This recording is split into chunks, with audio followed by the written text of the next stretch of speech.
আসসালামু আলাইকুম দর্শক, ওয়েলকাম টু মাই চ্যানেল ভোজন বিলাস বাই আলাইসা। আমরা বাসায় 6 বোন ছিলাম, সবাই ছিলাম ঝাল পাগল। আর আমার ভাইও হয়েছে আমাদেরই মতো। 7 ভাই বোন মিলে ইচ্ছে মতো ঝাল খেতাম। এরকম আরও অনেকে যারা ঝাল পাগল আছেন তাদের খাবারের তালিকায় ভর্তার কিন্তু অনেক উপরেই জায়গাটা রয়েছে। ভর্তার জন্য কোনো অকেশন লাগে না, যখন তখনই খাবারে স্বাদ বাড়াতে এবং রুচি বর্ধনে এটা অনেক বেশি কাজ করে। আজকে নিয়ে এসেছি টাকি মাছের ভর্তার রেসিপি। আমি 2 রকম আপনাদেরকে তৈরি করে দেখাবো। একটা হচ্ছে বাংলাদেশের হোটেল স্টাইল, আর একটা হচ্ছে ঘরোয়া পদ্ধতিতে। দুটোই খেতে ভীষণ মজা, আপনারা ট্রাই করবেন বাসায়। মূল রেসিপিতে যাওয়ার আগে অনুরোধ রইল, আমার ভিডিওটা যদি ভালো লেগে থাকে আমার চ্যানেলটা সাবস্ক্রাইব করবেন, পাশে থাকা বেল আইকনটা ক্লিক করে দেবেন, তাহলে আমি কোনো ভিডিও আপলোড করলে সেটা নোটিফিকেশন চলে যাবে সবার আগে আপনার ফোনে। আর কথা বাড়াচ্ছি না, চলে যাচ্ছি মূল রান্নাতে। সেই জন্য আমি এখানে টাকি মাছ নিয়ে নিয়েছি 4টা। মাছটা ভালোভাবে পেটটা পরিষ্কার করে আঁশগুলো ফেলে দিয়ে ভালোভাবে ধুয়ে নিয়েছি এবং কেচে নিয়েছি। কেচে নিতে হবে একদম কাটা পর্যন্ত খুব ভালো করে। তারপর এখানে দিয়ে দিয়েছি 5 টেবিল চামচ পরিমাণ ভিনেগার এবং 3 টেবিল চামচ লবণ দিয়ে ভালোভাবে মেখে রাখতে হবে। আমি এখানে যে মাছটা ব্যবহার করেছি সেটা ফ্রোজেন ছিল।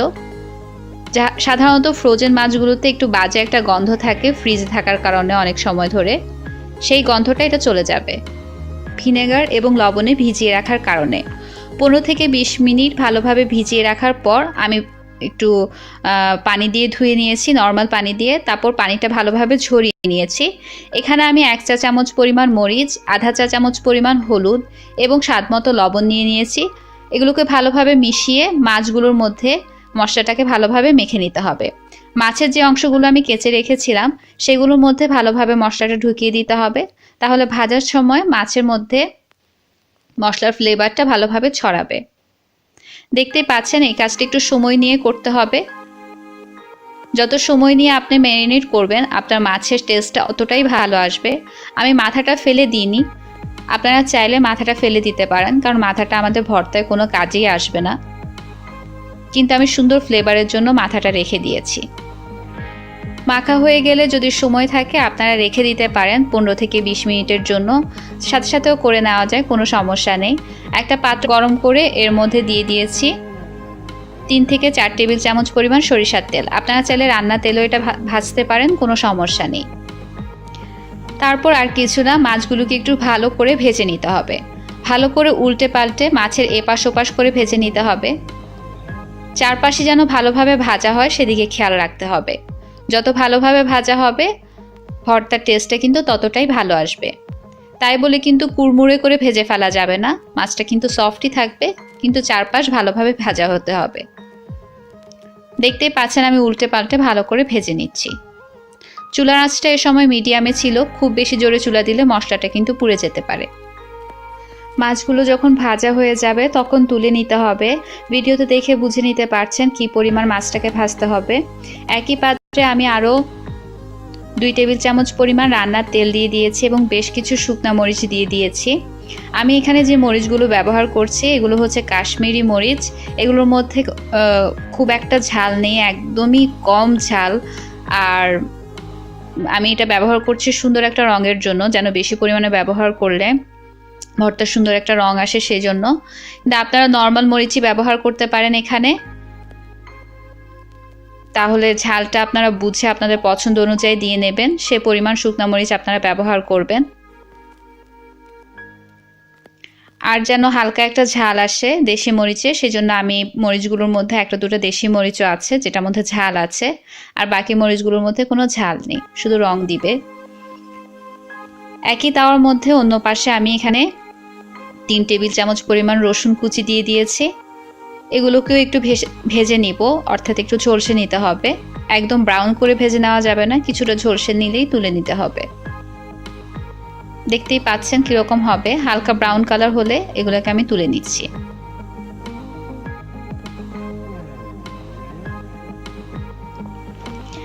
এখন আমি ভর্তাটা বেটে নিব।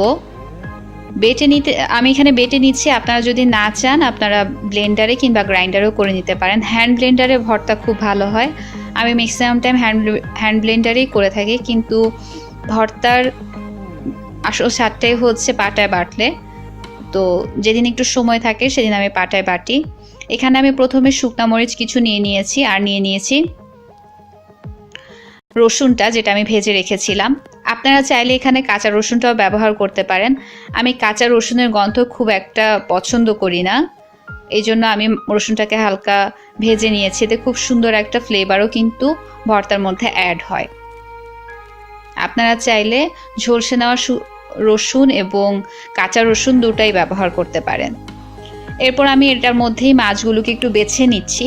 কাটা ভালোভাবে বেছে নিতে হবে। টাকি মাছের কাটা যদি গলায় বিঁধে ওটা কিন্তু খুব খারাপ। টাকি মাছ, কই মাছ এগুলোর কাটা খুবই ডেঞ্জারাস হয়, তো খেয়াল রাখবেন যেন ছোট্ট কোনো কাটাও মাছের মধ্যে না থাকে।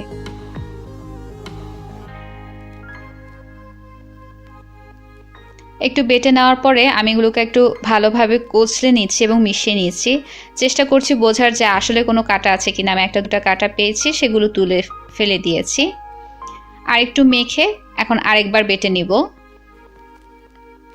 যখন আরেকবার বাটা হয়ে যাবে তখন আমি এর মধ্যে থেকে অর্ধেকটা মাছ তুলে রেখেছি, ওটা দ্বিতীয় ভর্তার জন্য। এখন আমি প্রথম ভর্তাটা করছি, সেই জন্য আমি এখানে কিছু ধনিয়া পাতা কুচি দিয়ে দিয়েছি, আর দিয়ে দিয়েছি পেঁয়াজ কুচি। এগুলো আপনাদের স্বাদ অনুযায়ী আপনারা বাড়িয়ে বা কমিয়ে নিতে পারেন। যদি চান কাঁচামরিচের একটা সুন্দর ফ্লেভার আনতে, তাহলে একটা দুটো কাঁচামরিচও দিতে পারেন। কাঁচামরিচটাকে ঝলসে নিতে হবে না, কিছুই করতে হবে না, শুধু এরকম ব্লেন্ড করার সময় দিয়ে দিলেই হবে।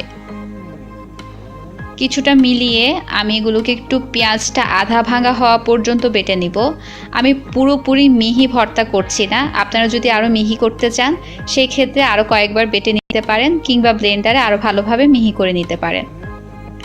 এরকম একটা টেস্ট, মিহি করার পর কিন্তু টেস্টটা আরও অন্যরকম একটা টেস্ট হয়। দুই রকমের ভর্তা মনে হয় আমার কাছে। দুটার স্বাদ দুই রকম, কিন্তু দুটাই একই রকমভাবে খুবই মজা। প্রথম ভর্তাটা আমার হয়ে গিয়েছে। দ্বিতীয় ভর্তার জন্য আমি এখানে যে মাছটা তুলে রেখেছি সেটার সাথে আরও কিছু শুকনা মরিচ আমি এখানে ডলে নিচ্ছি। আমার মরিচের পরিমাণ দেখে ভয় পাবেন না, যতটা ঝাল সহ্য করার মতো আমি ততটাই ঝাল খাই। এটা আগেই বলেছি, মরিচটা আমি দিয়েছি সুন্দর একটা রঙের জন্য। এগুলো কাশ্মীরি মরিচ, এগুলোতে কোনো ঝাল হয় না। যে পাত্রে আমি মাছ ভেজেছিলাম সেই একই পাত্রে একটু পেঁয়াজ কুচি দিয়ে পেঁয়াজটা একটু ভেজে, অর্থাৎ স্বচ্ছ রঙটা যখন হয়ে আসবে তখন মেখে রাখা সেই মাছটা এর মধ্যে দিয়ে দিয়েছি। 1 থেকে 2 টেবিল চামচ পানি দিয়েছি, যেন পেঁয়াজের সাথে এবং মশলার সাথে মাছটা ভালোভাবে মিশতে পারে সেই জন্য। এবং গরমেই তাওয়ার মধ্যে পানিটা দেওয়ার পরে সুন্দর একটা স্মোকি ফ্লেভার আসবে মাছের মধ্যে, সেই জন্যও দিয়েছি। একটু নেড়ে চেড়ে মিশিয়ে এর মধ্যে এখন দিয়ে দিচ্ছি স্বাদমতো ধনিয়া পাতা কুচি। এটা অপশনাল, আপনারা না চাইলে স্কিপ করতে পারেন। এখন আরও ভালো করে এটাকে ভেজে নিতে হবে 4 থেকে 5 মিনিটের মতো। ভেজে নেওয়ার পর এটা তৈরি হয়ে যাবে। আপনারা যদি চান এটাকে ভেজে নিয়ে এরপর আবার ব্লেন্ডারে ব্লেন্ড করে নিতে পারেন, ওই স্বাদটাও ভিন্ন হয়। দ্বিতীয় ভর্তার রেসিপিটা আরেকটু মিহি করে বাটলেই কিন্তু বাংলাদেশের হোটেল স্টাইলের টাকি মাছের ভর্তা আপনারা ঘরে তৈরি করেই উপভোগ করতে পারবেন। হোটেলে থেকে আনলে স্বাস্থ্য ঝুঁকি কিন্তু থেকেই যায়।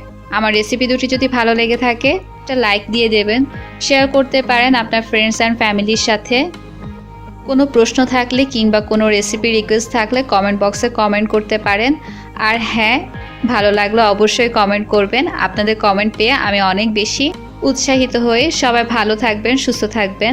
আশা করছি আমার এই রেসিপি একবেলার জন্য হলেও আপনাদের উপকারে আসবে। দ্বিতীয় যে ভর্তাটা আমি দেখিয়েছি সেটা কিন্তু একটা এয়ারটাইট বক্সে ভরে আপনারা 1 সপ্তাহ পর্যন্ত সংরক্ষণ করতে পারবেন। আমারও আমার পরিবারের জন্য দোয়া করবেন। আমার এই ভিডিওটি দেখার জন্য অসংখ্য ধন্যবাদ। আসসালামু আলাইকুম, আল্লাহ হাফেজ।